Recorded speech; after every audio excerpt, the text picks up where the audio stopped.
After Nintendo's January mini direct, it's become quite obvious that Nintendo has decided to continue to port some of the Wii U's best games to the Switch. And who can blame them? With the Switch selling more units in a year compared to the Wii U's lifetime, any future Switch owner is someone who didn't have the chance to enjoy these amazing games. So with that in mind, I'm your host 24Kevin, here for 24Kevintendo, and here's the 10 Wii U games that I think should be ported to the Nintendo Switch. As a caveat, Nintendo has said in the past that they don't want to port a game over unless they can add value to it, so I'll attempt to figure out a way to add value to all these games. But with that out of the way, number 10, Shin Megami Tensei Effie.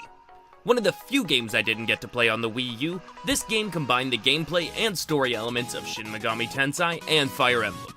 The game was praised for using both mechanics quite well, but many of the reviews docked points for a lackluster story and ending. Nintendo could always add in more cameos from the Fire Emblem series and even more side missions to fill out missing plot points and give fans an extra hidden ending in order to really flesh out the story and give the fans an ending that all would be happy with. Number 9, Yoshi's Woolly World. Our first doubleheader on the list, Yoshi's Woolly World was released for the Wii U, with Yoshi's and Poochie's Woolly World being released for the 3DS shortly thereafter. Similar to Hyrule Warriors, the 3DS version had new modes not available to Wii U owners, including new mission modes and the new character, Poochie. Other than creating a deluxe version, what else could you add to the game? Other than new patterns, the new funky mode, the new missions, there's not much else that could be added, except additional worlds. The reason Nintendo could release this game again would be to promote the upcoming Yoshi game that's releasing later this year. But in all fairness, too much Yoshi on a console is never a bad thing. Number 8, Xenoblade Chronicles X. Well, after the popularity of Xenoblade Chronicles 2, Nintendo is probably going to want to get this game into everyone's hands as soon as possible to capitalize on this popularity. The game already has so many missions, and the map is already so large that it would be hard to add in any new areas. However, they could easily add in new side quests to expand on part of the story, and add in new mods for your mechs, and there would be plenty of new content and creations to uncover. Number 7, The Wonderful 101.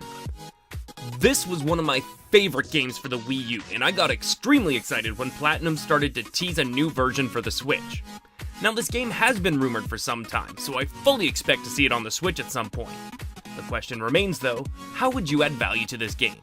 Well, they could always add in new heroes with Easter eggs for other Nintendo and Platinum games, and add in extra side missions or even a story epilogue. Something that would help them expand on the story that they already had, and hopefully lead into a wonderful 102. And if that's the case, they might as well pull a Bayonetta 1 and 2 and combine them into one super awesome combo pack. Number 6, Star Fox Zero. This was supposed to be Star Fox's big return to the Nintendo home console, and between the remake of an older Star Fox game and the wonky controls, the game wasn't as well received as it could have been. By changing up the controls on the Switch version and giving the player the option to switch from the cockpit to third-person mode would add greatly to the experience of the game. You could also add in new challenges or maps or new branching stories to expand on the story of Star Fox and give players who already experienced the game something new to enjoy. And heck, if you want to go a step further, you could allow players to customize their ships either through unlockables or amiibos, and I'll just leave it for the pros to decide what to do there, but you could even add in an online multiplayer mode similar to the Star Fox DS game. I remember playing through those dogfights as a kid, and those were an absolute hoot and a half. And of course you'd have to keep Star Fox Guard with it, as it adds value to the game, and I had a blast playing it. Number 5, Super Mario and Super Luigi U. Starting off simple, Mario U was a sequel to the critically acclaimed Super Mario Bros. Wii, and was met to mostly positive reviews. Luigi U was released shortly thereafter and was a short expansion pack giving the player shorter levels with a 100-second time limit. Oh, and the ability to play as a Nabbit. After the success of Mario Odyssey, Nintendo should want to push out a classic Mario experience, and a combo pack of the U game would help satiate that hunger. If that's not enough value for all of you, Nintendo could always port Mario Bros. Wii to give players even more value and create the biggest Mario combo pack since Super Mario All-Stars. Number 4, Super Mario 3D World and Captain Toad Treasure Tracker. I'm a huge lover of Mario games, and I can honestly say that Super Mario 3D World was one of my favorite Mario games of all time. And it's not just because of the cat costumes, although those were really cute. This game had a feel of the classic 2D platformers while still leaving plenty of room for exploration and finding the hidden green stars and stamps in every level. It also introduced arguably the most popular Toad of them all, Captain Toad. His levels were so good they even warranted their own game in Treasure Tracker. And much like Mario and Luigi U, you could package both these games together to give players that extra incentive to double dip. Again, Nintendo could pull a huge blindside and just bundle these together with Super Mario 3D Land and create another Mario All-Stars 2, or do this with the other Mario games that we mentioned earlier, but who knows what Nintendo is even thinking anymore, and I just hope we get some of these games ported over so that everyone can enjoy all the Mario goodness.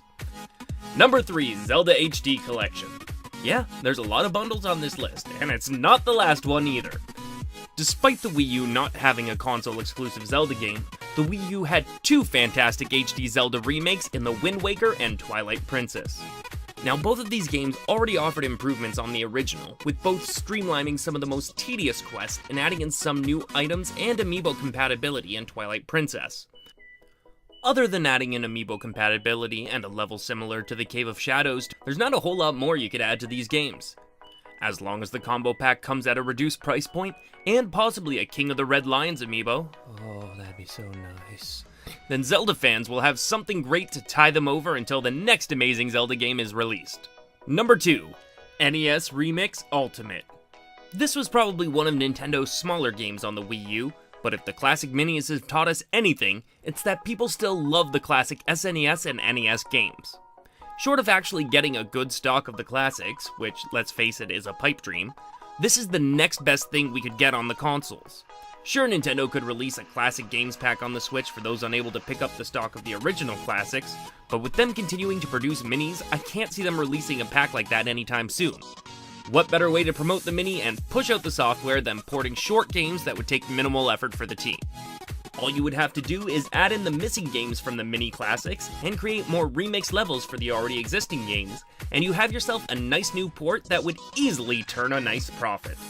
And the number 1 game that should be ported over from the Wii U is Animal Crossing Amiibo Festival, the best spin-off game ever. Amiibo Festival took everything great about Animal Crossing and mixed it together with Mario Party to create the ultimate Animal Crossing experience.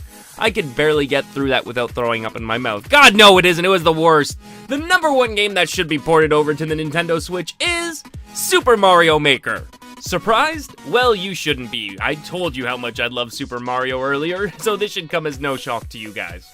I remember as a kid we used to sneak graph paper from under the teacher's desk so that we could design our own Mario levels and show them off at recess. So when this game was announced, it was basically a dream come true. Now, Nintendo could easily combine the 3DS and Wii U version to create a true deluxe version, but there are so many little things that were missing from the first game. Slopes. But many players requested slopes. Yes, we are talking about that y equals mx plus b goodness. Slopes. Yes, the one thing that could drastically change the way levels are designed and the way the game is played is slopes. Of course, they could add in 1.5 million more mystery mushrooms or challenges that weren't present in the 3DS version, but again, the one thing that everyone wants is... And that's all the time we got for today's episode. Leave a comment down below if you'd like to earn an extra entry into the SNES Classic giveaway or the Retro City Rampage DX giveaway for the 3DS. There's more details about that in the link below, so make sure you check that out. Anyways, guys, for everyone here at 24KevinTendo, I'm your host, 24Kevin. See you guys next time. Hope you had a great day. More!